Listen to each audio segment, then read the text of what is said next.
کھانا بنایا. آئی فاطمہ رضی اللہ عنہا کا واقعہ سنیں. نبی اکرم صلی اللہ علیہ وسلم کی چہیتی ہے، لاڈلی ہے نا، چہیتی ہے، لاڈلی ہے نا، اور سب سے چھوٹی بیٹی ہے. ان کے تعلق سے آتا ہے کہ جب پانی نکالتی تھی تو بغل میں باگرے آ گئے. پانی نکالنے سے ایکسٹریم محنت لگتی نا اندر سے، تو گاٹھیں آ جاتی ہیں. وہ گاٹھیں آ گئی تھی تکلیف کی وجہ سے، اوور ویٹ ہونے کی وجہ سے گاٹھیں آ گئی تھی. تو علی رضی اللہ عنہ ایک مرتبہ غلام آئے تھے، اللہ کے رسول بانٹ رہے تھے. کہا اپنے والد سے جا کے بولو ایک بار کچھ غلام تم بھی لے لو ایک آدھ غلام، تاکہ یہ پانی وغیرہ کا کام کر لیں گے نا. وہ گئی اور جا کر بیٹھی، بہت دیر بیٹھی، بولنے کی ہمت نہیں. پھر اللہ کے رسول نے پوچھا کیا بات ہے فاطمہ؟ تو کہا آپ کے پاس غلام آئے ہوئے ہیں، سوچا کہ مانگ لوں ایک. تو کہا تیرے لیے اس سے بہتر ہے کہ ہر نماز کے 33 بار سبحان اللہ، 33 بار الحمدللہ اور 33 بار اللہ اکبر ہے نا، اور آخر میں لا الہ الا اللہ. یہ ایک روایت میں ہے کہ سونے سے پہلے فاطمہ 33 بار سبحان اللہ، 33 بار الحمدللہ اور 34 بار اللہ اکبر کہے. یہ اس غلام سے بہتر ہے. چلے گئی خاموش. کیا کیا کام کرتی تھی روایت میں آتا، آپ کی سیرت پڑھیے. آپ پانی خود ڈول سے نکالتی کنویں سے، مطلب آج کے زمانے میں پانی بھرتی. اس کے لیے صبح 7 بجے اٹھ کے ہماری عورتوں کو بٹن دبانا پڑتا، موٹر کا پانی بھرتی ہے، پائپ لگانا پڑتا. اتنی محنت، پائپ لگانا مذاق تھوڑی ہے. کتنی کلو کیلوریز کی انرجی ویسٹ ہوتی ہے اس میں بیچاری عورتوں. تو یہ بھی تو ہے. تو پانی بھرتی، اس کے بعد چکی خود چلاتی، آٹا پیستی، اناج جو آتا اس کو خود پیستی، گھر میں گرنی تھی. آج ہماری عورتوں کو کتنی مشقت کرنا پڑتی. چکی والے کو 5 روپے کلو سے آٹا پسا کے لانا پڑتا. کیا محنت ہے نا. جاؤ ڈبہ رکھو، پھر ڈبہ آ رہا، وہ خود پیستی. اس کے بعد روایت میں آتا وہ گھر میں چولہا خود جلاتی. لکڑیاں ڈال کے چولہا جلانے میں کیا ہوتا، آنکھوں میں پورا پانی جاتا، آنسو نکلتے جب وہ لکڑی جلتی. تو چولہا خود جلاتی، کھانا خود بناتی. ہمارے پاس بھی عورتیں کھانا بنا رہی. کھانا بنانا، مائکرو ویوز میں ڈالنا نکالنا بھی تو مذاق ہے. اوونز، مائکرو ویوز، چولہوں پہ کرنا کتنی محنت ہوتی نا. لائٹر کو دباؤ، آگ لگاؤ، پھر وہ جل رہا، اور اس پہ بھی محنت. اگر وہ گیس رات میں بند ہوتی ہے اس کو کھولو، کتنی محنت کا کام ہے نا. فاطمہ زہرا چولہا جلاتی، کھانا بناتی، کپڑے دھوتی. ہمارے پاس بھی عورتوں کتنی محنت ہے کپڑے دھونے کی. آج کتنا مشکل ہوتی نا، جب تو سرفر بھی نہیں تھا. آج کل تو سرف ہے تو اور مشکل بڑھ گئی نا. جب آسانی تھی مگر سرف کی تو کتنی مشکل ہوتی ان کو بیچاروں کو. سرف ڈالو، پھر وہ عورتیں جن کے پاس واشنگ مشین ہے جو کپڑے خود دھوتی، تو اور ٹینشن کتنا زیادہ ہوتا نا. واشنگ مشین کو سرف ڈالو، پروگرام سیٹ کرو، انگلیاں کتنی تھکتی اس کے اندر، اور پھر جا کے بیٹھ جاؤ 2 گھنٹے بعد وہ نکال کے سکھا کے رکھ دینے والی کا. اتنی محنت کر رہی ہے بیچاریاں. اب اتنا کام کرنے کے بعد تو ہماری بیوی تو رات میں لاتی ماریں گی ہم کو، ایک چل بہت ہوگا اتنی خدمت کر لی. ہمارے والد کی خدمت کرتی، ہماری تربیت کرتی، تو کیا بچا اس میں بھائی. پہلے یہ نکالو ذہن سے ہم کام زیادہ کر رہے ہیں. تم جو حالت میں اللہ کا شکر کرو اور محنت کرتے جاؤ، مزہ لو اس میں. دیکھو میں تو عام طور سے یہی بولتا ہوں، جب کسی کام کے کرنے میں آپ کو مجبور کر دیا، سچویشن چینج نہیں ہو رہی، تو سچویشن جب وہ نہیں ہے جو آپ پسند جس کو کرتے ہیں، تو اس سچویشن کو پسند کرنے لگو جس میں آپ ہو. آپ انٹرسٹ جنریٹ کریں گے اور آگے نکل جائیں گے. میں یہ اس بات کے کہنے سے کسی کو یہ دعوت نہیں دے رہا ہوں کہ اپنی بہوؤں پہ ظلم کرو، کیونکہ میری بات 100% ریلیٹڈ ٹو زمین زمانہ ماحول اور حالات اور فائنینشیل کنڈیشن پر ہے. اگزامپل بھی میں نے پورے ویسے دیا، واشنگ مشین، موٹر وغیرہ کی. لیکن کسی کی مالی حیثیت الگ ہوں گی، زمین زمانہ بدل جائیں گا. افریقہ کی حالت الگ ہے تو امریکہ کی حالت الگ ہے، تو یورپ کی حالت الگ ہے، سعودی کی حالت الگ ہے، گلف کی حالت الگ ہے، تو انڈیا کی حالت الگ ہے، تو بنگلہ دیش کی حالت اس سے بھی الگ ہے. زمین زمان حالات ماحول معاشرہ اور اس کے فائنینشیل کنڈیشن پہ ڈیپینڈ ہے میرا جواب. تو اس سماج میں ان حالات میں عورتیں کتنا کام کرتی اتنا کام کرنا تو آپ کو لازم ہے. علماء کے فتوی یہ ہے، کتنا کام کرے اتنا جتنا اس زمین زمان حالت میں اور آپ کے قسم کے لوگ کام کرتے ہیں اتنا تو ضروری ہے کرنا آپ کو. لیکن دنیا کی سب سے افضل عورتوں میں سے ایک عورت اور جنت کی سردار جو ہوں گی عورتوں کی، وہ تو اتنا کام کرتی تھی. اس لیے میں نے ان کا ایگزامپل دے کے ریلیٹ کیا. تو کوئی نہ کرے فیض میں نے بول دیا واشنگ مشین نکالو تو روز کپڑے دھوئیں گی، اب ساتھ ایسا نہیں بول سکتی اس کو، یہ پھر ظلم ہو جائیں گا، یہ پھر ظلم. لیکن میں نے خالی ایک مثال دی سمجھنے کی. بسم اللہ الرحمن الرحیم، الحمد للہ رب العالمین، والصلاة والسلام علی رسولہ الکریم وعلی آلہ وصحبہ اجمعین. رب اشرح لی صدری ویسر لی امری واحلل عقدۃ من لسانی یفقہوا قولی. وقال عز وجل فی القرآن المجید اعوذ باللہ من الشیطان الرجیم بسم اللہ الرحمن الرحیم. وجوہ یومئذ ناظرہ الی ربها ناظرہ. اما بعد، تمام تعریفیں اس اللہ عز و جل کے لیے لائق و زیبا ہے جو تمام جہانوں کا بنانے والا اور اسے پالنے والا ہے، اور درود و سلام اس کے آخری نبی محمد صلی اللہ علیہ وسلم پر۔ میں آپ سب کا استقبال اسلامی طرز سے کرتا ہوں۔ السلام علیکم ورحمۃ اللہ وبرکاتہ۔ الحمدللہ ہم تمام یہاں اس ہفتے واری درس کے لیے جمع ہوئے انشاءاللہ عزیز۔ اس مختصر سے وقت میں جس ٹاپک اور جس عنوان پر میں روشنی ڈالنے کی کوشش کروں گا وہ ہے دیدار الہی یاد رکھیں۔ اور دیدار الہی کا معنی یہ ہوتا ہے کہ اللہ رب العزت کا دیدار، اللہ رب العزت کو دیکھنا۔ اور یہ عنوان ایک ایسا عنوان ہے یاد رکھیے دیدار الہی، جس کی اہمیت ہی ہے کہ آخرت میں جب انسان جنت میں چلا جائے گا تو سب سے عظیم نعمت جو اس کو ملیں گی یاد رکھیے، آج اس عظیم نعمت کے تعلق سے یہ درس مطلب سب سے بڑی نعمت ہے۔ اور کافروں کو جو سب سے بڑا عذاب ملے گا یاد رکھیے، اس عذاب میں یہ ہے کہ وہ اپنے رب کو بنانے والے کو کبھی دیکھ نہیں پائیں گے۔ اور مومنوں کو سب سے بڑی نعمت جو جنت میں ملنے والی ہے وہ یہی نعمت ہے یاد رکھیے کہ وہ اپنے رب کو دیکھیں گے یاد رکھیے۔ تو دیدار الہی یاد رکھیے، آج کا لیکچر جو ہے یہ سب سے عظیم، سب سے بڑی نعمت ہے جو اللہ رب العزت اپنے بندوں پر اپنے فضل، اپنے جود اور اپنے کرم سے کرنے والا ہے، اور یہی جس کو کہیں گے آخرت کے اعتبار سے سب سے بڑی نعمت ہے، اور کافروں کے لیے سب سے بڑا عذاب ہے کہ وہ کبھی نہیں جان سکیں گے کہ ان کے بنانے والا، ان کا کریٹر، ان کا خالق کون ہے یاد رکھیں۔ تو لہٰذا اللہ رب العزت کو دنیا میں تو ظاہر سی بات ہے انسان کے لیے دیکھنا ناممکن ہے، لیکن یہ نعمت جو ہے انسان کو جو ہے آخرت میں ملیں گی یاد رکھے، اس چیز کو بھی ہم کو سمجھنا یاد رکھے۔ تو یہ آخرت کی نعمت ہے، اور اس کا وعدہ اللہ رب العزت نے ہر مومن کے، ہر متقی کے لیے کیا ہے جو جنت میں جائیں گا اور وہ پھر اپنے رب کا دیدار کریں گے۔ آئیے اس کے تعلق سے ایک حدیث دیکھتے ہیں۔ حدیث یاد رکھے اس طرح سے کہ صحیح مسلم کی روایت، اللہ کے رسول صلی اللہ علیہ وسلم فرماتے اور کہتے ہیں، یاد رکھیے اس طرح سے حدیث یاد رکھیے، اور جو ہے صہیب رومی رضی اللہ عنہ اس کے راویوں فرماتے ہیں کہ اللہ کے رسول صلی اللہ علیہ وسلم نے فرمایا، جب جنت والے جنت میں داخل ہو جائیں گے اور اس وقت اللہ تبارک و تعالیٰ فرمائیں گا تمہیں کوئی چیز چاہیے جو تمہیں مزید عطا کروں؟ مطلب جنت میں پوچھا جائے گا کیا تمہیں کچھ چاہیے جو میں تمہیں اور دوں، چیز جو ہے تمہیں مزید عطا کروں؟ وہ جواب دیں گے کہ کیا تو نے ہمارے چہرے کو روشن نہیں کیا؟ تو جنتی کہیں گے اللہ تو نے ہمارے چہرے کو کیا روشن نہیں کیا؟ کیا تو نے ہمیں جنت میں داخل نہیں کیا؟ مطلب یہ لوگ جواب دے رہے کہ اللہ تو نے ہمارے چہرے کو روشن کیا، مطلب جنتی بن گئے ہم، تو نے ہمیں جنت میں داخل کیا اور دوزخ سے نجات نہیں دی، مطلب تو نے ہم کو دوزخ سے نجات دی۔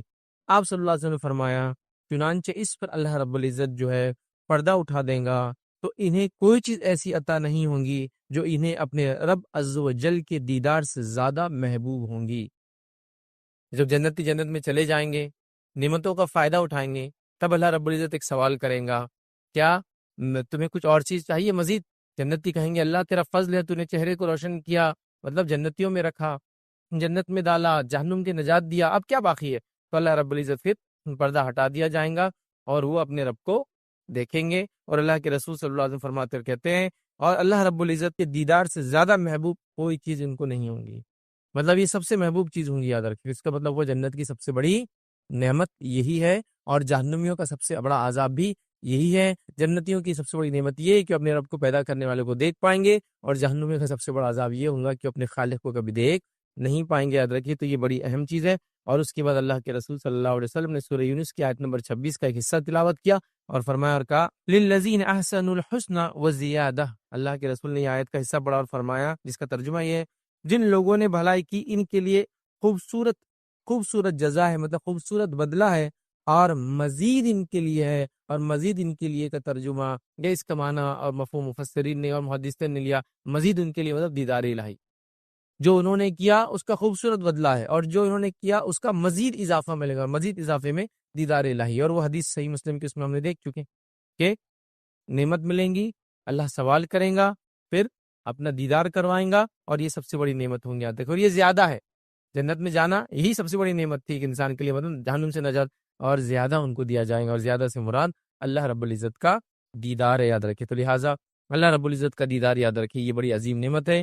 اس عظیم نعمت کو حاصل کرنے کے لیے انسان کو جد و جہد اور کوشش کرنا پڑیں گی۔ سب سے پہلے تو ایمان لانا پڑے گا، چاہے وہ جس درجے کا بھی ہو، کیونکہ ایمان والا ہی جنت میں جائے گا۔ مشرک اور کافر جنت میں کبھی نہیں داخل ہوں گے، جب کبھی داخل نہیں ہوں گے تو کبھی رب کو دیکھ بھی نہیں پائیں گے، یاد رکھیں۔ تو لہٰذا یہ کنڈیشن ہے۔ بہرحال آج ہمارا ٹاپک یہ نہیں ہے کہ کون کون سے اعمال کی وجہ سے دیدار الہی ہو سکتا ہے، لیکن بیسک کرائٹیریا اور کنڈیشن تو یہ ہے کہ ایمان والا، کفر کی حالت میں نہ مرے، اور پھر وہ اعمال کرے جن اعمالوں کے ذریعے انسان جنت میں جاتا ہے، ان اعمال سے بچے جس سے جہنم میں جاتا ہے، اور پھر خواہش رکھے دیدار کرنے کی اللہ کے، یہ تمام چیزیں مل کر پھر ایک مومن بندہ اللہ کا دیدار کرے گا. ٹھیک ہے، تو لہٰذا یہ ہم نے دیکھا.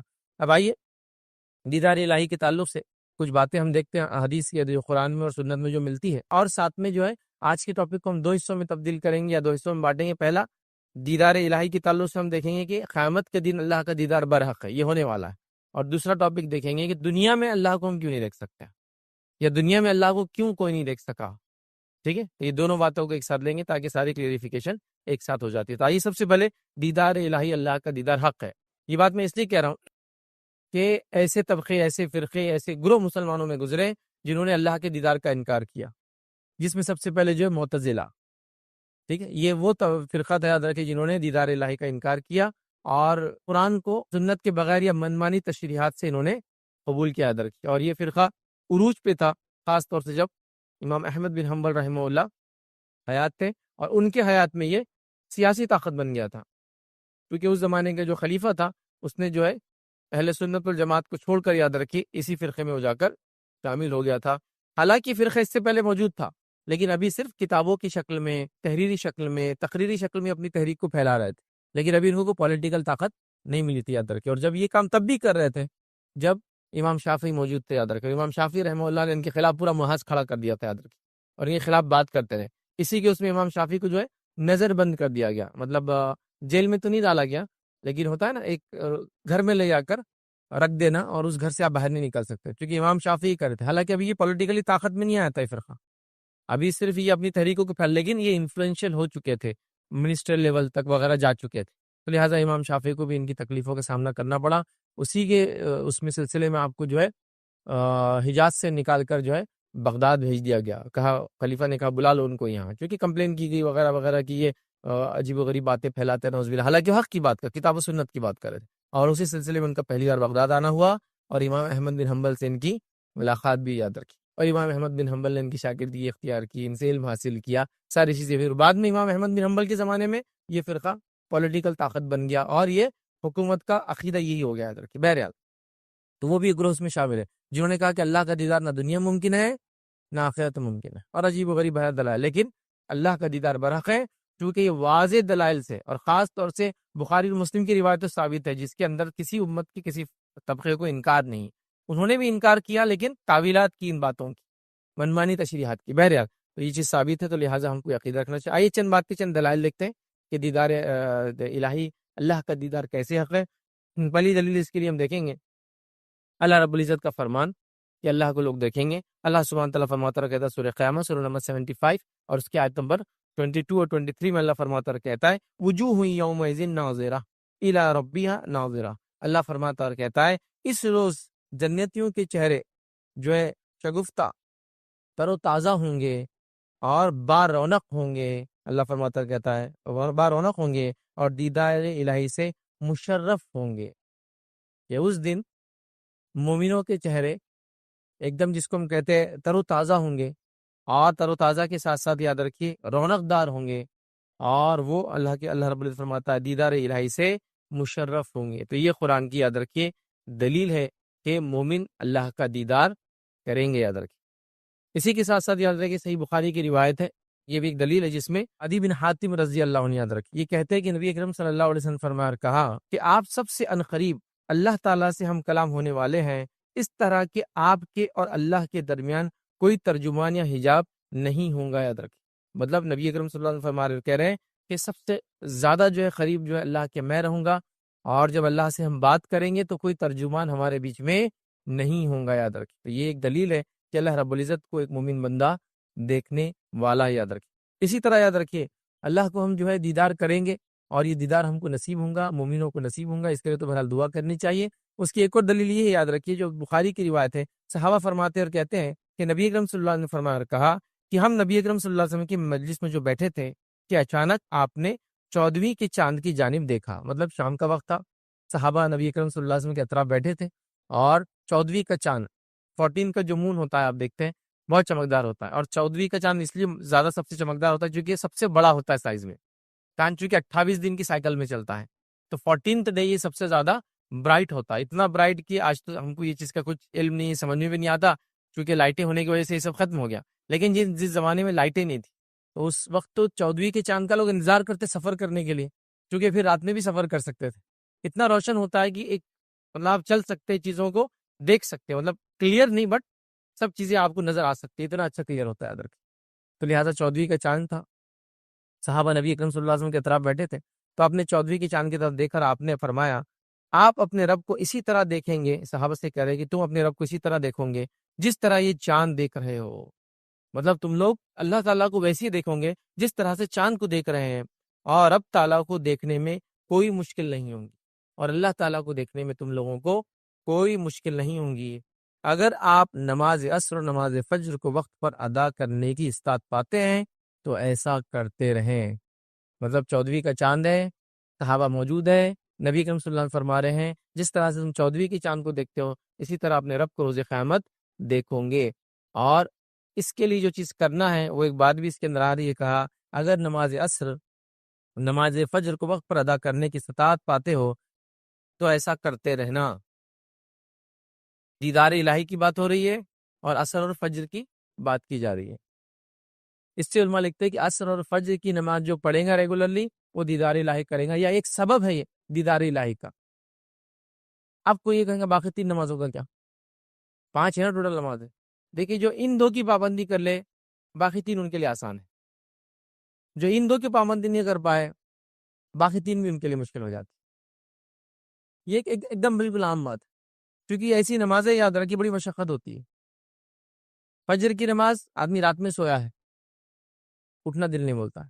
عصر کی نماز عموماً لوگ دوپہر میں آرام کرتے ہیں، اس کا جانا جان پہ آتا ہے، اس لیے ان 2 نمازوں کا خاص طور سے تذکرہ کیا گیا۔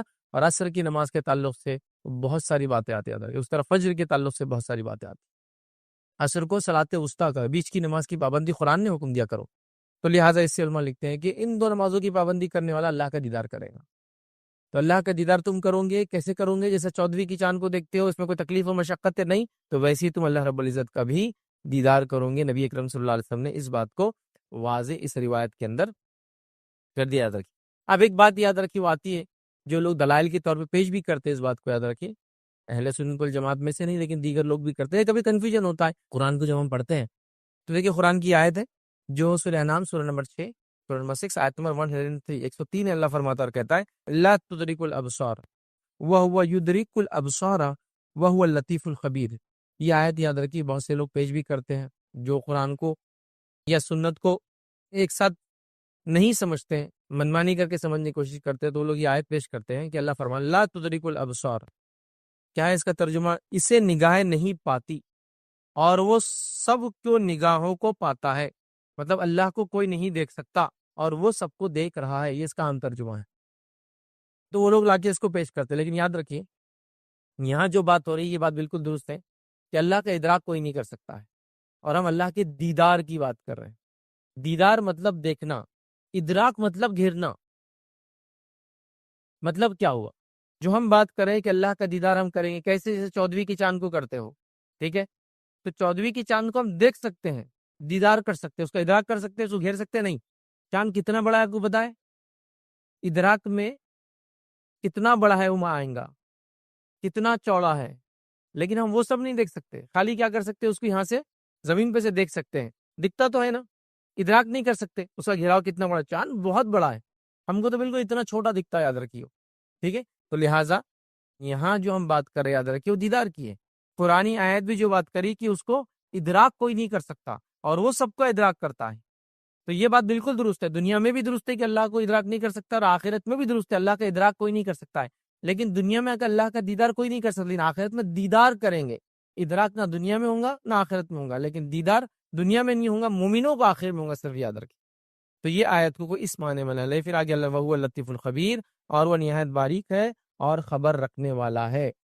تو لہٰذا اگر کوئی یہ دلیل دے کہ بھائی اس سے تو پتہ چل رہا ہے ادراک نہیں ہوگا، تو ہاں ہم بھی بولتے ہیں ادراک نہیں ہوگا، کوئی نظر اس کا ادراک نہیں کر سکتی، وہ ساری نظروں کا ادراک کر سکتا ہے لیکن اس کو دیکھ سکیں گے آخرت میں، ادراک تو نہیں کر سکتے۔ سورج ہے، ایک روایت میں اللہ کے فرمائے کہ جیسے تم سورج کو دیکھ سکتے ہو دن میں، کوئی تکلیف ہوتی ہے؟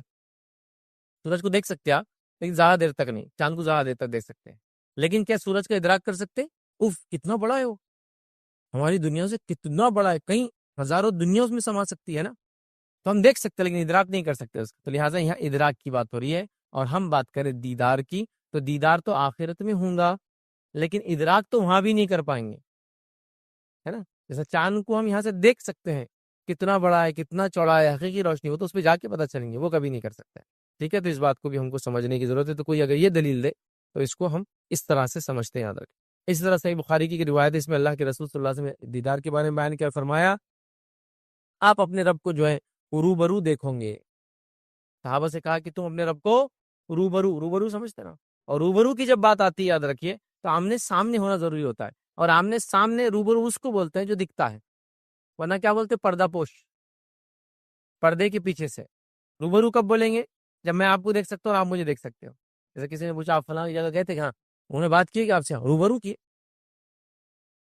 آپ بولے کہ نہیں وہ تو پردے کے آڑ میں تھے، نہیں دیوار کے ادھر سے کیے، نہیں فون پہ کیے، نہیں میسج بھیجے تھے.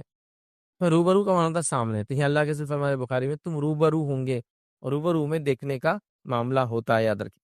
اسی طرح یاد رکھیے ایک اور دلیل جو ہمیں ملتی ہے کہ اللہ رب العزت کا ہم دیدار کریں گے، یاد رکھیے وہ اس طرح سے، یاد رکھیے جو ابو ہریرہ اس کو روایت کرتے ہیں رضی اللہ عنہ، اور صحیح بخاری کی روایت. آپ نے فرمایا کہا کہ صحابہ نے عرض کیا اے اللہ کے رسول، کیا روز قیامت ہم اللہ تعالیٰ کو دیکھیں گے؟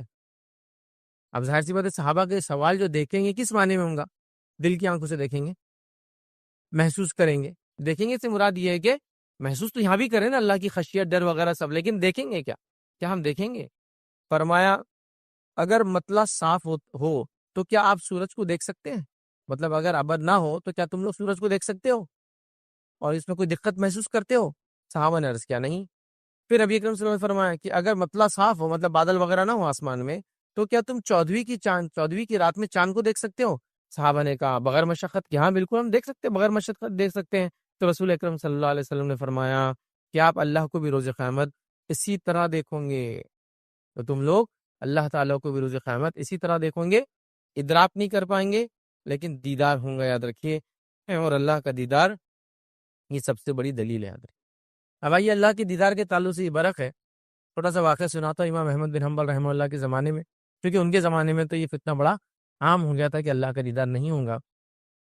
تو ایک شخص کے تعلق سے آپ کو بتایا گیا کہ وہ یہ کہتا ہے کہ قیامت کے دن اللہ کا دیدار نہیں ہوگا. دنیا میں تو نہیں ہوگا، یہ بات تو ہے، لیکن قیامت دن بھی نہیں ہوگا. تو امام احمد بن حنبل اس کو جواب دیتے اور کہتے ہیں جو قیامت کے اللہ کے دیدار کا منکر ہو، وہ چاہے کوئی بھی ہو، پکا کافر ہے. جو شخص اللہ کے دیدار کا دنیا میں منکر ہے، کیا فرمانا، چاہے کوئی بھی ہو. کیونکہ اس زمانے میں کیا ہوگا معلوم ہے آپ کو؟ خلافت کے لیول تک لوگ بگڑ چکے تھے، اور خاص طور سے جو ہے معتزلہ فرقہ بالکل طاقت میں آ چکا تھا، بلکہ وہ اب حکومت میں آ چکے تھے، یاد رکھیں. اور امام احمد بن حنبل میں بڑے ظلم ڈھائے انہوں نے، بڑے ظلم ڈھائے.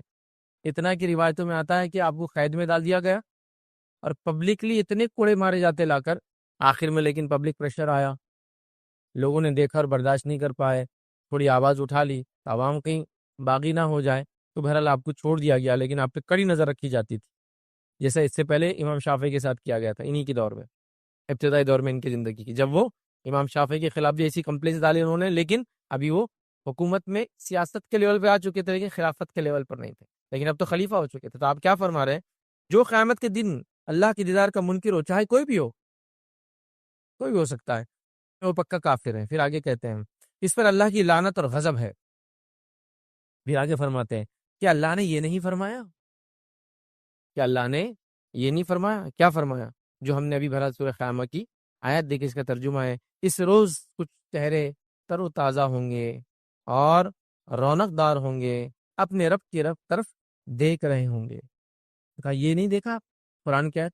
پھر آگے فرمایا اور اللہ تعالیٰ خبردار ہو جاؤ کہ اللہ تعالیٰ کی یہ بات تم نے نہیں سنی. کون سی بات؟ قیامت کے دن یہ لوگ دیدار الہی سے محروم کر دی جائیں گے. اور یہ کس کے تعلق سے بات ہے؟ دیدار الہی سے محروم کر دی جائیں گے، یہ کافروں کے تعلق سے بات ہے. یاد رکھیں کافر دیدار الہی سے محروم کر دی جائیں گے. اور یہ آیت ہے قرآن کی سورہ مطففین سورہ نمبر 83 اور اس کی آیت نمبر 15 ہے، جس میں جو آیت اس طرح سے کلا انہم عن ربہم یومئذ لمحجوبون، اللہ فرماتا اور کہتا ہے کہ خبردار روز قیامت یہ لوگ دیدار الہی سے محروم کر دیے جائیں گے. آپ نے فرمایا جو شخص یہ کہے کہ اللہ کا دیدار قیامت دن نہیں ہوگا، وہ سب سے پہلے تو کافر ہے. پھر فرمایا اللہ کی لعنت اس پہ ہو، اللہ کا غضب اس پہ ہو۔ کیا اس نے یہ نہیں پڑھا کہ اللہ کو وہ لوگ دیکھیں گے مومن لوگ؟ اور کیا اس نے یہ نہیں پڑھا کہ کافر اللہ کا دیدار نہیں کر پائیں گے؟ قرآن کی آیت، تو کافر اللہ کا دیدار نہیں کریں گے، مومن اللہ کا دیدار کریں گے۔ تو آپ نے ایسے شخص کو کافر قرار دیا ہے، تو لہٰذا دیدار الہی حق ہے اور یہ بہت عظیم نعمت ہے، یاد رکھیے۔ آئیے آگے بڑھتے ہیں، اسی طرح ایک اور واقعہ آتا ہے، یاد رکھیے، واقعے کو بھی دیکھتے ہیں۔ ایک گروہ کہا کرتا تھا کہ فرمان باری تعالیٰ، مطلب اللہ تعالیٰ کا جو حکم ہے، جو ہم نے بھی دیکھا کہ کچھ روز اس دن کرو تازہ ہوں گے، اپنے رب کی طرف دیکھ رہے ہوں گے، اس کے بارے میں وہ کہتے تھے اپنے رب کی طرف دیکھ رہے ہوں گے، یہ صرف جو ہے ثواب مراد ہے، ثواب مراد ہے، مطلب وہ ان کو اجر ملے گا اس کا، دیکھ رہے ہوں گے کہ ہاں یہ مراد ہے۔ میں نے امام مالک رحمۃ اللہ علیہ کو فرماتے ہوئے سنا، اب یہ کہہ رہے کچھ لوگوں کا یہ عقیدہ، لیکن امام مالک کیا کہتے تھے وہ ریپیٹ کرے۔ امام مالک کو یہ فرماتے ہوئے سنا کہ یہ جھوٹ اللہ کے اس فرمان کا کیا جواب دیں گے، مطلب یہ جو جھوٹے لوگ ہیں وہ اللہ کے اس فرمان کا کیا جواب دیں گے؟ کون سا فرمان؟ سورہ مطففین سورہ نمبر 83 آیت نمبر 15، 83 کا 15 کون سی آیت ہے؟ وہی خبردار قیامت کے دن یہ لوگ دیدار الہی سے محروم کر دیے جائیں گے۔ تو جب امام مالک کے پاس یہ بات پہنچی، کیونکہ کچھ لوگ یہ کہتے ہیں کہ دیدار الہی روز قیامت نہیں ہوگا، تو امام مالک کہہ رہے ہیں کہ وہ لوگ جھوٹے ہیں، اور اس کا کیا جواب دیں گے جس آیت میں اللہ فرما رہا ہے قیامت دن کافر اللہ کو نہیں دیکھ پائیں گے۔ جب کافر اللہ کو نہیں دیکھ پائیں گے تو اس کا الٹ کیا ہوگا؟ مومن اللہ کو دیکھ پائیں گے۔ ٹھیک ہے، تو آپ نے بھی یہ دلیل رکھی، اور یہ وہی دلیل ہے جو امام احمد بن حنبل نے بھی یاد رکھی، اپنے دور میں رکھی۔ تو اہل سنت والجماعت میں اس مسئلے میں کوئی اختلاف نہیں ہے کہ اللہ کا دیدار روز قیامت مومن کرنے والے ہیں، اور ہمیں بھی یہی عقیدہ رکھنا چاہیے۔ اس کے برعکس کسی قسم کا عقیدے میں فسق اور فجور اور گڑبڑ ہم نے نہیں کرنا چاہیے، اس معاملے میں محتاط اور احتیاط کرنا چاہیے۔ تو یہ ہمارا فرسٹ پارٹ تھا کہ دیدار الہی برحق ہے۔ اب آئیے سیکنڈ پارٹ کی طرف بڑھتے ہیں، اللہ کا دیدار ہم دنیا میں کیوں نہیں کر سکتے؟ کہ کیا وجوہات ہے کہ اللہ کا دیدار ہم دنیا میں نہیں کر سکتے؟ ٹھیک ہے، تو اس کے تعلق سے کچھ باتیں دیکھتے ہیں کہ ہم دنیا میں اللہ کا دیدار کیوں نہیں کر سکتے۔ یاد رکھیں، دیکھیے دنیا میں اللہ کا دیدار سیدھے دیکھنا، جس طرح سے قیامت دن دیکھیں گے شخصی طور سے، یہ ممکن نہیں ہے، لیکن اگر مانوی طور سے خواب کے اعتبار سے لیا جائے تو ایک الگ بات ہے۔ جیسے اللہ کے رسول صلی اللہ علیہ وسلم کی وہی حدیث بڑی مشہور ہے، تم اللہ کی عبادت ایسے کرو جیسے کہ اللہ کو دیکھ رہے ہو، ہے نا، احسان اس کو بولتے ہیں۔ وہ حدیث جبرائیل ایمان، اسلام اور احسان جس میں ہے۔ اور اگر ایسا نہیں سمجھتے ہو، مطلب ایسا نہیں کر سکتے ہو، تو یہ جان لو اللہ تمہیں دیکھ رہا ہے، تو یہ مانوی طور سے ہوا، مطلب ایسی خالص عبادت اللہ کے لیے کہ اللہ کو میں دیکھ رہا ہوں جیسے، ورنہ یہ جان لے کہ اللہ ہمیں دیکھ رہا ہے، یہ ہو گیا۔ خواب کی طور پہ ہو سکتا ہے، نبی اکرم صلی اللہ علیہ وسلم نے خواب دیکھا، آپ نے روایت فرمایا کہ کل رات میں نے خواب میں اپنے رب کو دیکھا، تو اللہ تعالیٰ کو اللہ کے رسول صلی اللہ علیہ وسلم نے خواب میں دیکھا، اور میرے رب نے میرے سینے کو چھوا، اور میں نے اپنے رب کی انگلیوں کی ٹھنڈک اپنے سینے پر محسوس کی۔ اس سے پتہ چلا خواب میں اللہ کو اللہ کے رسول صلی اللہ علیہ وسلم دیکھا، کوئی خواب کا معاملہ ہو، دنیا میں نہیں دیکھ سکتا کوئی۔ دوسرا پتہ چلا کہ اللہ رب العزت کے انگلیاں ہیں، اور اس کی ٹھنڈک جو ہے اللہ کے رسول فرمایا میں نے اپنے سینے پر جب اور اپنے ہاتھ رکھا تو میں نے اس کو محسوس کی۔ لیکن کیا ہمارے ایسی 5 انگلیاں ہیں؟ ہم نہیں جانتے۔ حدیث میں یہ بات تو ہے کہ اللہ تعالیٰ کو 2 ہاتھ ہیں، دونوں ہاتھ لیکن سیدھے ہیں، کیسے ہم نہیں جانتے۔ قرآن میں خود اللہ نے فرمایا کہ اے شیطان، تو نے آدم کے سامنے سجدہ کیوں نہیں کیا جس کو میں نے اپنے دونوں ہاتھ سے بنایا؟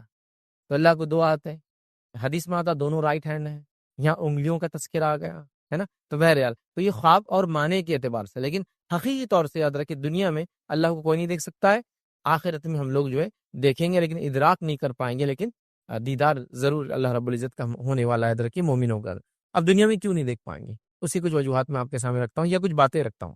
سب سے پہلی چیز تو یاد رکھیں اللہ کے نبی موسیٰ علیہ الصلوۃ والسلام، یہ وہ برگزیدہ نبی یاد رکھیں جن کو اللہ تعالیٰ نے جو وحی دی اس کے اندر کسی فرشتے کو نہیں بھیجا، آپ کو سیدھے وحی دی جاتی تھی اور آپ نے آ کر بنی اسرائیل کے سامنے سیدھے اپنی بات رکھی۔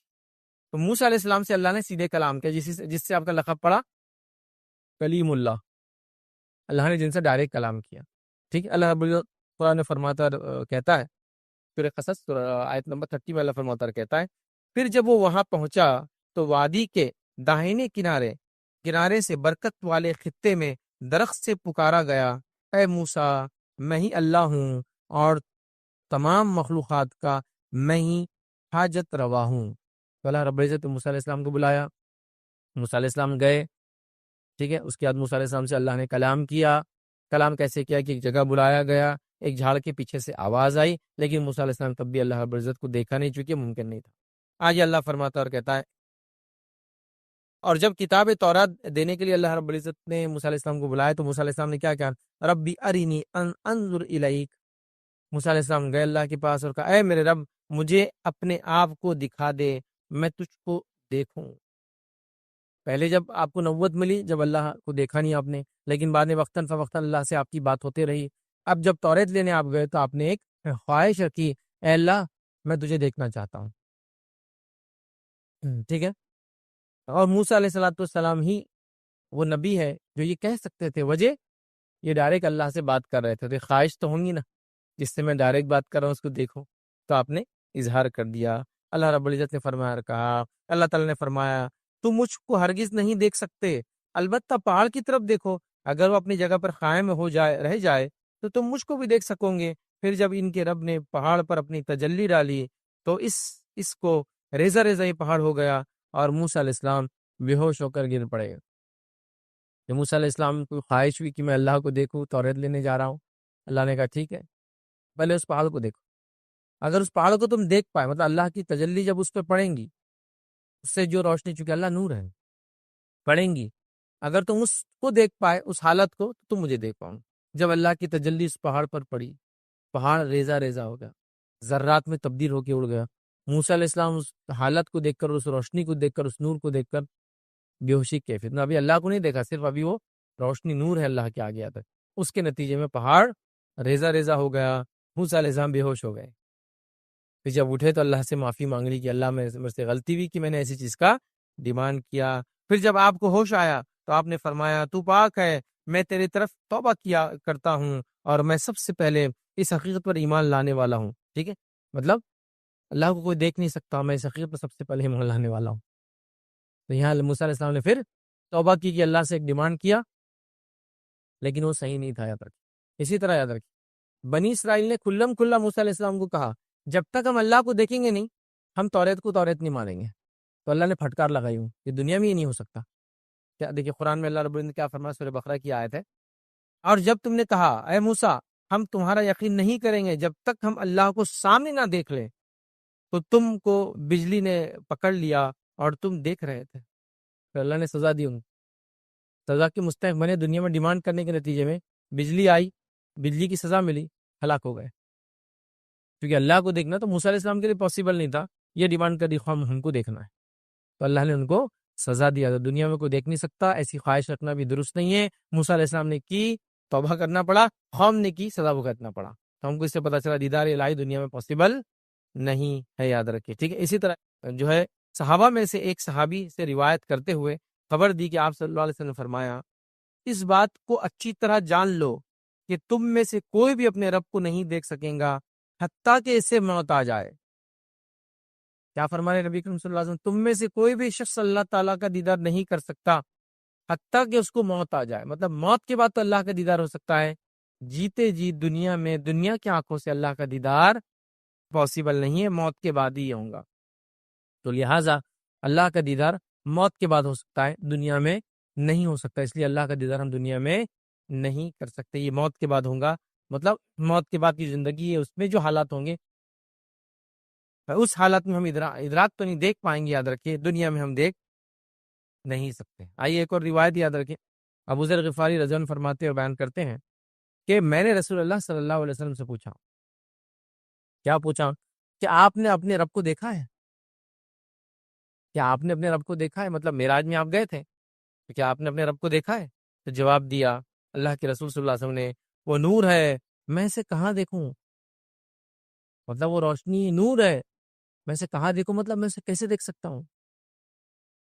تو نبی اکرم صلی اللہ علیہ وسلم دنیا سے گئے تھے, آسمانوں کا سفر کیا معراج میں, واپس آئے, لیکن ابھی حدیث میں کیا ہے, جب تک کہ موت نہ آ جائے کوئی دیکھ نہیں سکتا ہے. تو وہ مرحلے سے چونکہ کوئی گزرا نہیں ہے تو ظاہر سی بات ہے وہ دیکھ نہیں سکتا ہے. تو اللہ کے رسول صلی اللہ علیہ وسلم نے معراج میں اللہ کو نہیں دیکھا. جس کو دیکھا جو بات ہوتی ہے قرآن میں سورہ نجم میں جو بات ہے, یاد رکھیں لوگ اسی دلیل لے سکتے ہیں. سورہ نجم میں وہ بات ہے کہ اللہ کے رسول نے جو دیکھا وہ جبرائیل علیہ السلام کو اپنی اصلی حالت میں دیکھنے کا تذکرہ ہے. یاد رکھیں اللہ تعالیٰ کو نہیں, یاد رکھیں. ٹھیک ہے, اللہ کے بہت قریب تھے آپ, ایک یا ڈیڑھ کمان کے فاصلے پہ تھے لیکن اللہ کو دیکھا نہیں. جس کو دیکھنے کا تذکرہ ہے وہ جبرائیل علیہ الصلوۃ والسلام کو اصلی حالت میں جبرائیل علیہ الصلوۃ والسلام کو اللہ کے رسول نے 2 بار دیکھا ہے. پہلی بار کب دیکھا؟ جب وہی لے کے آئے ہو غفا کے باہر آپ جب گئے تو آپ نے دیکھا جبرائیل علیہ السلام. کیسے تھے جبرائیل علیہ الصلوۃ والسلام؟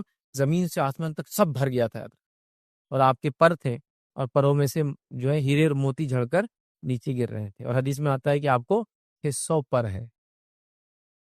600 یاد رکھیں. تو فرشتوں کو پر بھی ہوتے یاد رکھیں. تو جبرائیل علیہ السلام کو 600 مطلب نہیں مختلف فرشتوں کو مختلف پر ہوتے ہوں گے لیکن جبرائیل علیہ السلام کو تو 600 پر یاد رکھیں. ٹھیک ہے. اور جسامت کے اعتبار سے ایسے کہ زمین و آسمان میں سب کچھ بھر گیا. اب آپ پہاڑ پہ کھڑے تو آپ کتنا دیکھ سکتے ہو ہورائزن، سب بھر گیا تھا آپ کے، اتنا میسو آپ کا سائز ہے. بہرحال تو یہاں جو آپ نے فرمایا میں کیسے دیکھ سکتا ہوں، وہ تو نور ہے. اسی طرح ابو موسیٰ اشعری رضی اللہ عنہ روایت کرتے ہیں کہ انہوں نے کہا کہ رسول اللہ صلی اللہ علیہ وسلم ہمارے درمیان کھڑے ہوئے تھے اور 5 باتوں پر مشتمل خطبہ دے رہے تھے. وہ فرما رہے ہیں کہ اللہ کے رسول صلی اللہ علیہ وسلم میں کھڑے تھے اور 5 باتوں پر مشتمل ایک خطبہ دے رہے تھے، خطاب کر رہے تھے. کیا خطاب کیا آپ نے؟ تو آپ نے یہ خطاب کیا حدیث میں الفاظ: بے شک اللہ تعالیٰ سوتا نہیں ہے اور نہ سونا اس کی شان کے لائق ہے. اللہ تعالیٰ سوتا نہیں ہے، یہ خطبے میں آپ بیان کر رہے تھے. وہ میزان کے پلڑوں کو جھکاتا ہے اور اٹھاتا ہے. وہ میزان کے پلڑوں کو جھکاتا ہے اور اٹھاتا ہے، مطلب انسان عمل کرے گا تو جھکتے اور اٹھاتا ہے. تو جھکاتا اٹھاتا ہے سے مراد کیا ہوگا؟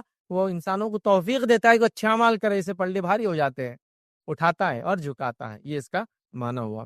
رات کے اعمال دن کے اعمال سے پہلے اور دن کے اعمال رات سے پہلے اس کے سامنے پیش کر دیے جاتے ہیں. اس کا جو ہے پردہ نور ہے، اس کا پردہ نور ہے. اور اس پردے کو کھول دے تو اس کے چہرے کے نور جہاں تک پہنچیں گا اس کی مخلوق کو جلا ڈالیں گا. اس لیے اللہ کا دیدار دنیا میں نہیں کر سکتا کہ اللہ کا نور جہاں تک پہنچیں گا، مخلوقات جہاں تک دیکھ پائیں گی وہاں تک سب چیز جل جائیں گی. جس کی مثال وہ پہاڑ ہے جو موسیٰ علیہ الصلوۃ والسلام کے واقعے میں جل گیا تھا. اب اس پہاڑ کے تعلق سے تھوڑا سا ایک بات بتا دوں آپ کو کہ بہت سے لوگ یہ ان کا کہنا اور ماننا ہے کہ وہ جو پہاڑ جو جلا تھا اسی سے کیا بنا معلوم آپ کو؟ سورما. یہ بہت کامن ہے کہ وہ پہاڑ جل گیا تھا تو اس سے کھول بنا، سورما بنا جو ہم آنکھوں میں لگاتے. تو اللہ تعالیٰ کو دنیا میں کیوں نہیں دیکھ سکتے ہم لوگ؟ اس لیے کہ اللہ تعالیٰ جہاں تک مخلوق دیکھ پائیں گی سب جل جائیں گی. کیا فرمایا آپ نے؟ اور اگر اللہ پردہ کھول دے تو اس کا چہرے کے نور جہاں تک اس کی نگاہیں پہنچیں گی اس کی مخلوقات جل جائیں گی. تو جہاں تک اللہ کی نگاہ پہنچیں گی اس کی مخلوق جل جائیں گی. اس لیے اللہ کا ایک پردہ ہے، دنیا میں کوئی نہیں دیکھ سکتا ہے. نہ موسیٰ علیہ السلام نے دیکھا، نہ نبی اکرم صلی اللہ علیہ وسلم نے دیکھا، نہ کسی اور نے کبھی اللہ تعالیٰ کو دیکھا. ٹھیک ہے، مومن آخرت میں ہی یہ کام کر پائیں گے. اب آئیے ایک وجہ پتہ چل گئی ہم کو، موت ضروری ہے دیدار کے لیے. دوسری وجہ پتہ چل گئی موت کے ساتھ ساتھ ابھی دنیا میں اس لیے نہیں دیکھ سکتے کہ اللہ کی نظر جہاں تک جائیں گی چیزیں ہلاک اور برباد ہو جائیں گی، ختم ہو جائیں گی. اسی طرح ادھر کے مسروق رحمۃ اللہ علیہ فرماتے اور کہتے ہیں کہ میں نے عائشہ رضی اللہ عنہا سے عرض کیا امی جان کہ کیا محمد صلی اللہ علیہ وسلم نے شب معراج میں اللہ کو دیکھا تھا؟ عائشہ رضی اللہ عنہا ہے اور اس ظاہر سے تو امت کی ماں ہے، وہ سوال کر رہے ہیں. تمہاری عائشہ جواب دے رہی ہے، فرما رہی تم نے ایسی بات کہہ دی ہے جس سے میرے جسم کے رونگٹے کھڑے ہو گئے. تم نے ایسی بات کر دی آج میرے سامنے کہ میرے جسم کے رونگٹے کھڑے ہو گئے ہیں. کیا تم ان 3 باتوں سے بے خبر ہو؟ جو شخص بھی تم سے یہ 3 باتیں بیان کرے وہ جھوٹا ہے. خیر وہ 3 باتیں لیں گے ہم، ایک بات ہمارا جو اصل وہ لیں گے، اور وہ یہ ہے کہ جو شخص یہ کہے کہ محمد صلی اللہ علیہ وسلم نے اپنے رب کو دیکھا معراج میں، وہ جھوٹا ہے. کون فرما رہا ہے؟ مائی عائشہ فرما رہی. کون ہے یہ؟ نبی اکرم صلی اللہ علیہ وسلم بیوی ہے، اور بیوی سے تو ہسبینڈ شوہر اپنا کوئی راز نہیں چھپاتا. مطلب اتنی بڑی چیز اگر دیکھی ہوں گی تو بیان کر دی جائیں گی. چھپانے والی تو چیز نہیں ہے نا، یہ تو بتانے والی چیز ہے کہ اپنے رب کو میں نے دیکھا. عائشہ میں گیا تھا سفر میں، اور ایسے بہت سارے واقعات میں جس میں بتایا گیا اللہ تعالیٰ نے فلاں کیا، تم سے فلاں کیا، اللہ تم سے محبت کرتا، اللہ تم کو فلاں کرتا ہے.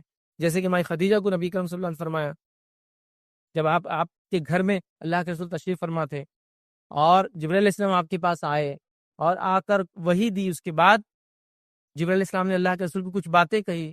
اللہ کے رسول نے خدیجہ سے کہا خدیجہ جبرائیل آئے ہیں اور وہ تم کو سلام کرتے ہیں، ٹھیک، اور ساتھ میں انہوں نے تمہارے لیے اللہ رب العزت کا سلام لے کر آئے. تو خدیجہ جو ہے وہ ہوگی ایک دم، اور خوش بھی ہوگی، ظاہر سی بات ہے، مطلب خوشی اور غم جیسا ہوتا ہے نا، رونا جس آدمی کے ویسی ہوگی کیفیت. اور جبرائیل علیہ السلام کو تو آپ نے جواب دے دیا اور کہا اللہ کے سلام کا میں کیا جواب دوں، اللہ خود سلام ہے.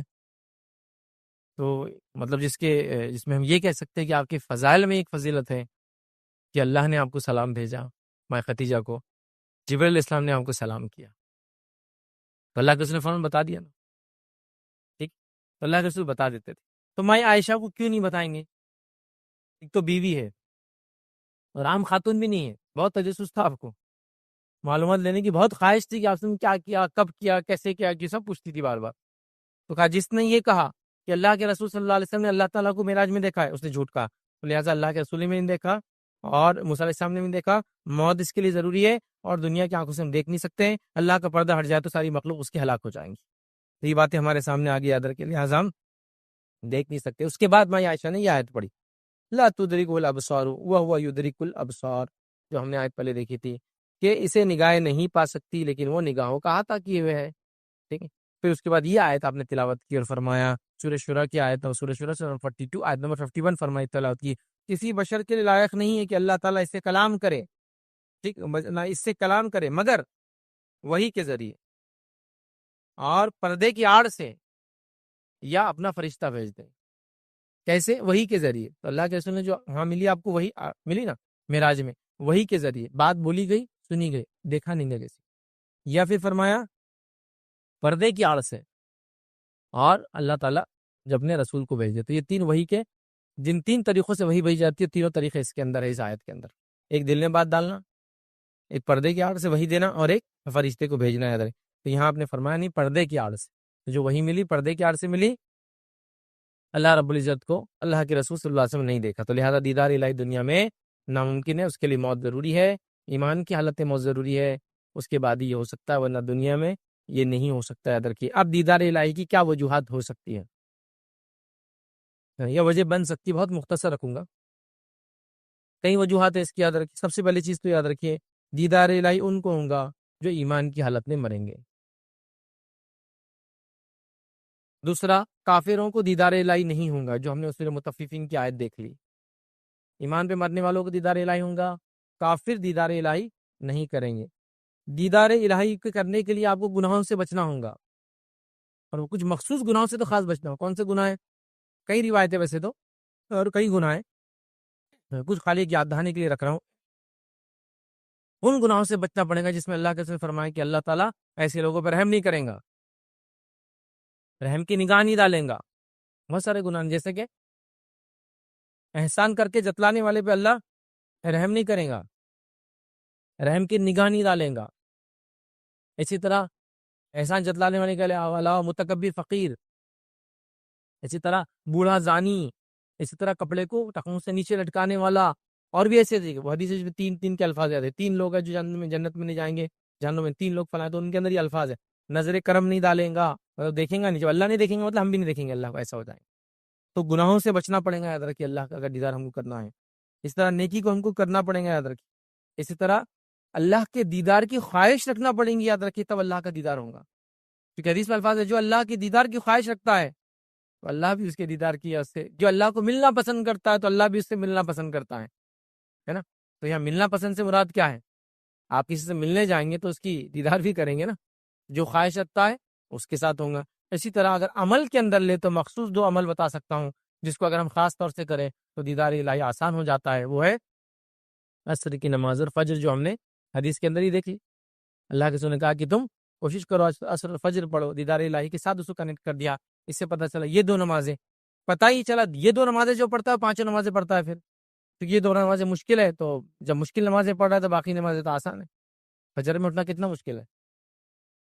خیر اللہ کے لیے دوپہر میں جا رہے ہیں، دکان بند کرے تو عصر بھی غائب، سیدھا مغرب میں آ کے مغرب سے شروع ہو رہی ہے اپنا، مغرب عشاء پھر ظہر سیدھا اس کے بعد. تو جو نمازیں پڑھ رہا ہو تو مطلب نمازوں کا جو پابند ہو، نیکی کرنے والا ہو، ایمان کی حالت میں مرا ہو، کفر کی حالت میں نہ مرا ہو، ٹھیک ہے، تو ایسے لوگ یاد رکھیے. اور وہ خاص گناہ ویسے اللہ دیکھنا پسند نہیں کریں گا بندے کو، ان گناہوں سے بچیں گا. تو یہ سارے اعمال دیدار الہی کے لیے جس کو ہم کہیں گے وجوہات میں سے، وجہ میں سے ایک وجہ بنیں گے. تو کچھ باتیں ہیں کہ گناہوں سے ہم بچیں، نیکی کو ہم کریں اور نیک لوگوں میں ہم شامل رہیں تو دیدار الہی ہوں گا. تو دیدار الہی حق ہے، اللہ کا دیدار یاد رکھیے یہ حق ہے، اور یہ جنتیوں کے لیے سب سے بڑی نعمت ہے، اور جہنمیوں کے لیے سب سے بڑا عذاب ہے کہ اپنے کریٹر کو کبھی دیکھ نہیں پائیں گے اور یہ اپنے رب کو دیکھ پائیں گے. اور جنتیوں کو جنت میں دیدار الہی سے محبوب کوئی چیز نہیں ہوگی, مطلب ساری نعمتیں پھیکی پڑ جائیں گی اللہ کے دیدار کے سامنے. تو لہٰذا ہم لوگوں کو اللہ کے دیدار کی طلب رکھنا چاہیے, اور حقیقی طلب یہ ہے کہ ہم نے اعمال ویسے کرنا چاہیے جس اعمال کی بنیاد پر دیدار الہی ہوتا ہے, ورنہ صرف دعائیں چالو ہے, اعمال غائب ہے, تو یہ سب چیزیں نہیں ملتی. اور امت مسلمہ کا اکثر کا حال یہ ہے, ہم دعاؤں سے کام چلانا چاہتے ہیں, عمل سے نہیں, کہ اللہ مجھے نمازی بنا دے. ٹھیک ہے نا, عمل بھی تو کرو, اٹھنے کی کوشش کرو, جانے کی کوشش کرو, دل کو منانے کی کوشش کرو, نفس کو کے غلام بننے کے بدلے نفس کو اپنا غلام بناؤ, پریکٹیکلی کچھ کرو نا. تو ہم سب دعاؤں پہ چلا رہے ہیں, اللہ مجھے جو ہے فلاں چیز کروا دے, بس دعاؤں سے چلا رہے, ہم کو کرنا بھی پڑے گا اندر کے. تو لہٰذا دیدار الہی اگر ہم چاہتے ہیں یا مانگتے ہیں تو ہمیں ویسے اعمال بھی یہاں کرنا چاہیے جس کے نتیجے میں دیدار الہی ہوتا جاتا ہے. کہ تو چند باتیں ہم دیکھی تو دیدار الہی حق ہے اور اس کا کوئی انکار نہیں کر سکتا, اور ہمیں اللہ تعالیٰ سے مخصوص کے لیے دعا کرنی چاہیے کیونکہ جنتیوں کے لیے سب سے بڑی نعمت یاد رکھیں. اسی پہ اپنی بات کو ہم ختم کریں گے. اللہ رب العزت سے دعا ہے کہ اللہ سبحانہ تعالیٰ ہم تمام کو ایمان کی حالت میں ہمارا خاتمہ کر اور اپنا دیدار جو ہمیں کرا, ایسے تمام اعمال سے بچا اور جس سے تیرے دیدار سے اللہ ہم محروم نہ رہ جائے, اور ایسے تمام اعمال کی طرف ہمیں رغبت دلا جس سے تیرا دیدار ہمیں جنت میں جو ہے نصیب ہو. جب تک ہمیں زندہ رکھ, ایمان و اسلام پر زندہ رکھ, خاتمہ ایمان پر ہو. وآخر دعوانا الحمدللہ رب العالمین. سبحان ربک رب العزت عما یصفون وسلام علی المرسلین والحمد للہ رب العالمین. کوئی بات اس درس سے نہ سمجھی, آپ کا کوئی سوال ہو تو پوچھ لیں.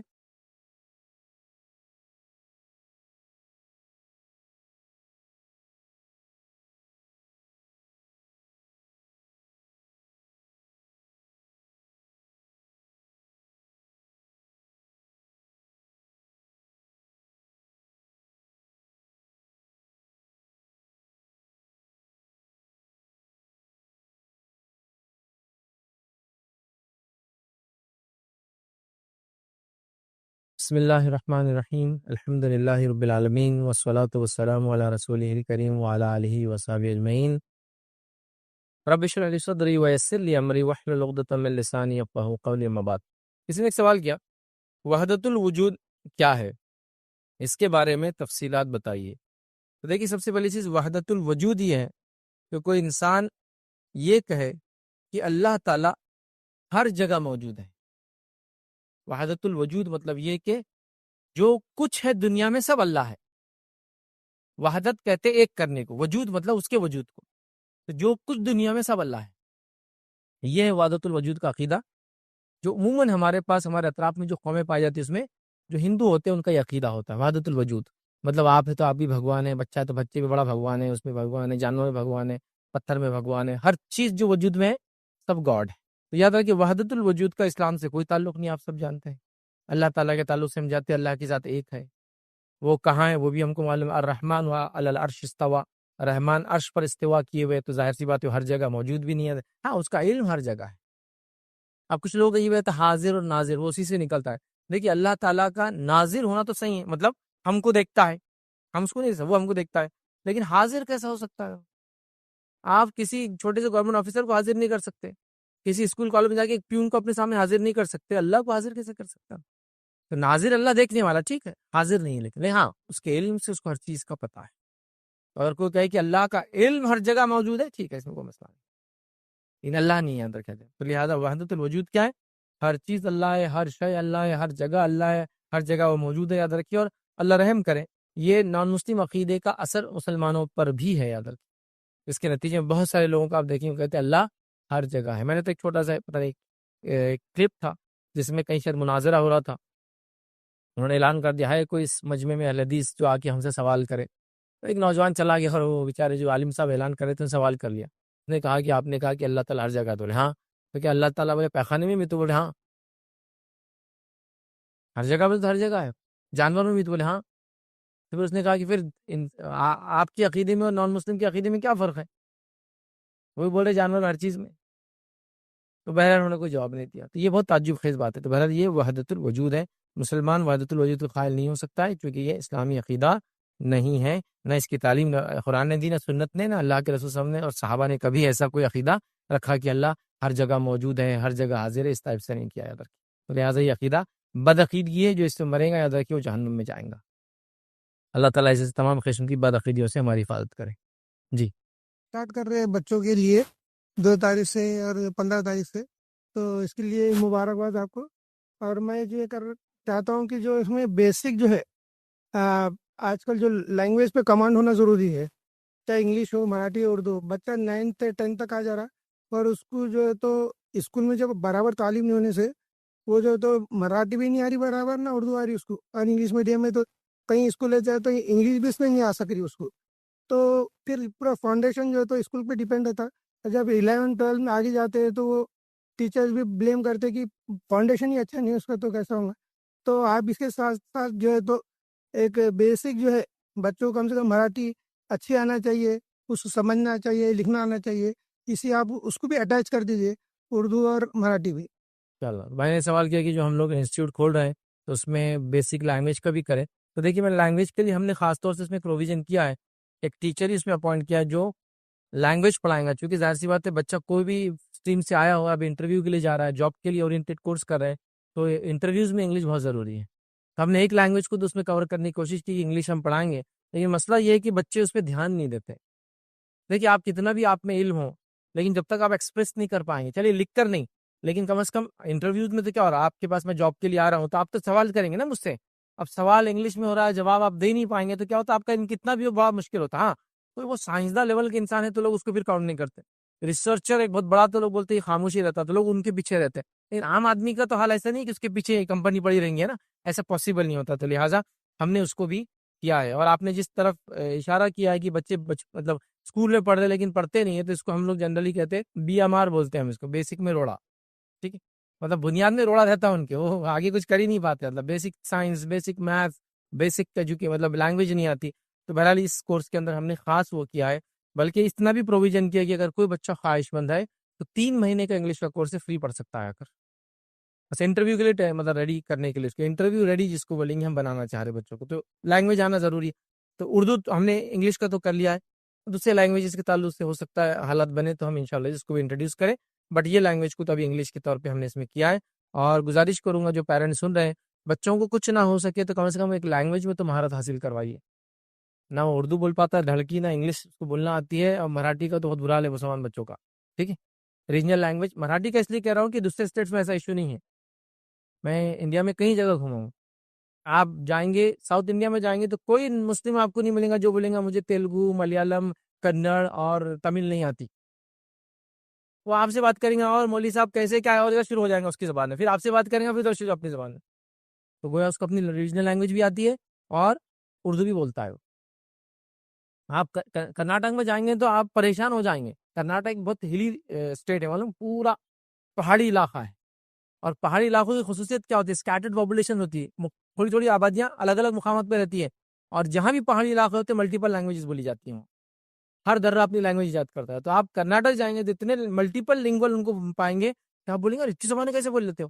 مطلب ابھی ادھر بات کر رہا تو آپ پوچھیں گے یہ تو کچھ الگ ہی دکھ رہا تھا، جیسے مراٹھی اور عربی دکھ رہی ہے تو بولیں گے نوائتی بول رہا تھا میں. ادھر بات کریں گا تو آپ بولیں گے اس میں بھی تھوڑا سنسکرت دکھ رہی ہے تو بولیں گے میں کنڑ بات کر رہا. کنڑ میں سنسکرت کے بہت سارے ورڈز آتے ہیں. پیچھے کسی سے بات کریں گے آپ بولیں گے یہ کون سی زبان ہے تو بولیں گے تورو بول رہا تھا میں. فلاں جگہ یہ کیا کر رہا تو بولیں گے بیری بول رہا تھا میں. اور ساؤتھ کرناٹک کے اگر لوگ ہیں تو ملیالم بھی بولتے ہیں. آپ اپنے سے اگر کوئی مینگلور گیا ہوں گا تو ایسا کوئی آپ نے شہر دنیا میں نہیں دیکھا جہاں اتنی زبانیں ایک ساتھ لوگ بولتے ہیں. عربی بولنے والے لوگ ملیں گے ایک دم فلوئنٹلی، کنڑ بولنے والے لوگ فلوئنٹلی ملیں گے، بیری، تولو، اس کے بعد آپ کی نویتی اور ملیالم. اور خطبے بھی ہوتے ہیں. یہ مسجد میں ملیالم خطبہ چالو، اس میں بیری میں خطبہ، اس میں تولو میں خطبہ، اس میں اردو میں خطبہ، اس میں انگلش میں خطبہ ہے. تو 5-7 زبانیں تو ایسے گھر میں ایسی چل رہی ہیں ان کی. کیونکہ جو سامان بیچنے لوگ پہاڑی علاقوں سے آتے ہیں وہ تولو بولتے ہیں، ان کو کنڑ برابر نہیں آتی. تو انہوں نے سبزی خریدنا ہے تو تولو سیکھے ہوئے. تو اتنی لینگویج تعجب ہوتا، ماں اتنی زبانوں بچوں سے کوآرڈینیٹ کر ہی پڑے. تو یہ ہے. لیکن مہاراشٹر کا معاملہ تھوڑا الگ ہے. آپ گجرات بھی چلے جاؤ تو مسلمان گجراتی بولتا وہاں کا. آپ MP چلے جاؤ تو مسلمان ہندی بولیں گا.